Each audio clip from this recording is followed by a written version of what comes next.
Dans talking, le T signifie timing. T signifie timing. Donc, lorsque vous parlez à quelqu'un, le timing est crucial. C'est quoi le timing? Tout comme un moteur. Si vous n'avez pas un bon timing dans un moteur, il ne fonctionnera pas. En musique, sans le timing d'une mélodie sur un instrument, si elle n'est pas accordée, s'il n'y a pas de timing, il n'y a pas de musique. De même, lorsque vous parlez à quelqu'un, lorsque vous présentez une idée à quelqu'un, vous êtes étonné parfois qu'il ne la saisisse pas. Vous vous posez la question, comment se fait-il qu'il ne m'ait pas rejoint? Parce que votre timing n'était pas bon. C'est de cela qu'il s'agit. Vous vous demandez comment se fait-il que j'ai passé 1 heure avec cette personne et qu'il ait rejoint une autre personne. Et vous vous posez des questions. Votre timing n'était pas bon. Il y a donc ce qu'on appelle le tee-off. Vous connaissez le tee-off? Vous connaissez le golf? Dans le golf, il y a ce qu'on appelle le tee-off pour le premier coup. Mon Dieu, c'est un rituel pour beaucoup de joueurs. Vous savez, ils posent la balle et font leur étirement. Avant de frapper la balle, il y a tellement de préparation. Et ils le font parce qu'ils peuvent juste frapper la balle et la balle ne volera pas. C'est pourquoi on appelle cela le tee-off. L'expression tee-off fait référence à l'ensemble de la préparation. Pour que vous ayez un bon timing lorsque vous vous adressez à quelqu'un, la question est de savoir si vous vous préparez. Avez-vous ce timing lorsque vous parlez? Le timing dans talking. Parfois, vous essayez de faire la présentation à quelqu'un qui vient de se marier ou de faire la présentation à quelqu'un qui vient d'avoir des funérailles. Quelqu'un qui est dans une fête ou qui est sur son téléphone ou sur autre chose. Surtout aujourd'hui, c'est tellement difficile de trouver ce timing quand vous parlez à quelqu'un, mais c'est très important. Et quand vous commencez à parler à quelqu'un, vous devez tenir compte de ce timing. A signifie l'appréciation. Pendant que vous parlez, vous devez également apprécier d'où vient la personne. L'appréciation signifie que vous essayez d'être à sa place. Il peut avoir des objections au cours de votre conversation. Il se peut qu'il soit chaleureux et facile, et vous le saurez en observant son langage corporel. Soyez dans son espace. Pourquoi ce type a-t-il des problèmes?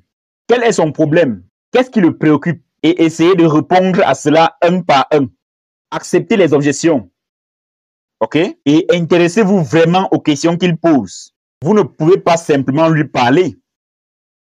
Comme parfois, lorsque vous présentez, vous êtes tellement dans votre présentation. Vous ne voulez que votre baratin. Et vous ne pouvez pas dire non, non, nous devons finir ça. Cela signifie que vous ne vous souciez pas d'eux. Ils vont le ressentir tout de suite. Donc, normalement, quand je parle à quelqu'un, j'essaie d'adapter ma présentation à ce qu'il veut entendre. C'est ce que l'on appelle l'appréciation. L pour listening. Donc, écouter signifie observer ce que cette personne vit. Vous demandez 5 minutes, 10 minutes, combien de temps a-t-il? Et parce qu'il écoutait, elle avait tellement d'informations sur cette personne lorsqu'elle faisait sa présentation. Et ça marche. Vous savez pourquoi? Vous connaissez la personne par cœur. Donc, vous savez exactement comment adapter votre présentation. En fait, lorsque vous parlez, vous devez vous adapter. N'est-ce pas? Disons que vous êtes un tailleur. Comment pourriez-vous vous adapter à la personne si vous ne connaissez pas sa taille? Et comment connaissez-vous sa taille? En lui parlant, en la mesurant. Et quand le faites-vous? Quand vous écoutez. Et quand écoutez-vous? Quand il parle. L'écoute est la clé d'une communication réussie. L'écoute est la clé d'une communication réussie. Que faisons-nous concrètement dans notre business? Nous communiquons.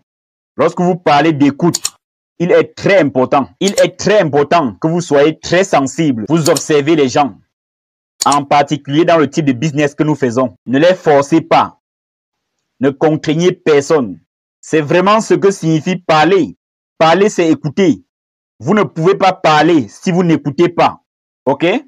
Un bon orateur doit d'abord savoir écouter. K signifie knowledge, connaissance.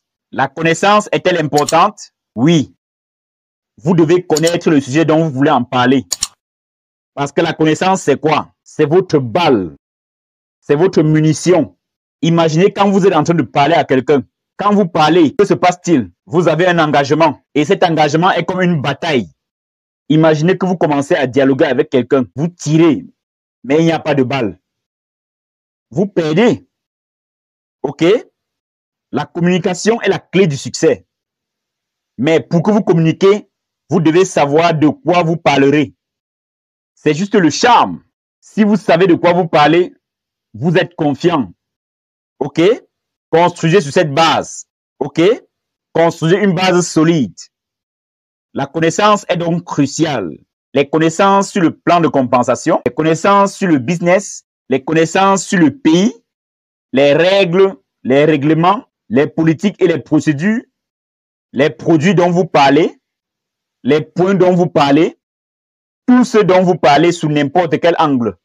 Si on vous teste en posant n'importe quelle question, vous devez être capable de répondre. Maintenant, ce n'est pas possible de tout connaître au début, n'est-ce pas? Donc, ma meilleure approche avant était d'être toujours humble. Lorsque quelqu'un me pose une question surprenante à laquelle je n'ai jamais pensé répondre et que je ne connais pas la réponse, je réponds, c'est une très bonne question. Est-ce que je peux vous répondre demain? Je ne connais pas la réponse. Et ensuite, je trouve comment répondre. Vous voyez ce que je veux dire? Il n'y a rien de pire que de prétendre connaître la réponse. Les gens s'en rendent compte. Donc, votre meilleure chance de référer quelqu'un est que vous soyez vous-même totalement convaincu. I signifie intégrité. L'intégrité fait référence à la confiance que les gens vous accordent. La crédibilité. Lorsque vous parlez à quelqu'un, pourquoi donnez-vous une carte de visite? Pourquoi pensez-vous que la tradition est de donner une carte de visite? Donc, je vous donne mon nom. Il y a un email. Vous pouvez vérifier le site web. Vous pouvez vérifier mon adresse. Et vous pouvez en quelque sorte faire preuve de diligence. Et j'essaie d'établir mon intégrité en vous donnant une carte de visite. Lorsque vous parlez aux gens, en particulier lors de votre première présentation, vous devez établir la confiance. Comment établir la confiance? Intégrité. Comment établir l'intégrité? Être à l'heure. Pouvez-vous le faire? Lorsque quelqu'un vous dit on se voit à cette heure-ci, vous devez être là, même plus tôt. Parce que si vous ne venez pas, vous faites perdre du temps à quelqu'un. Et non seulement l'établir, mais aussi se placer continuellement dans une partie intégrante et continue. Parce que l'intégrité est un pilier. C'est un pilier.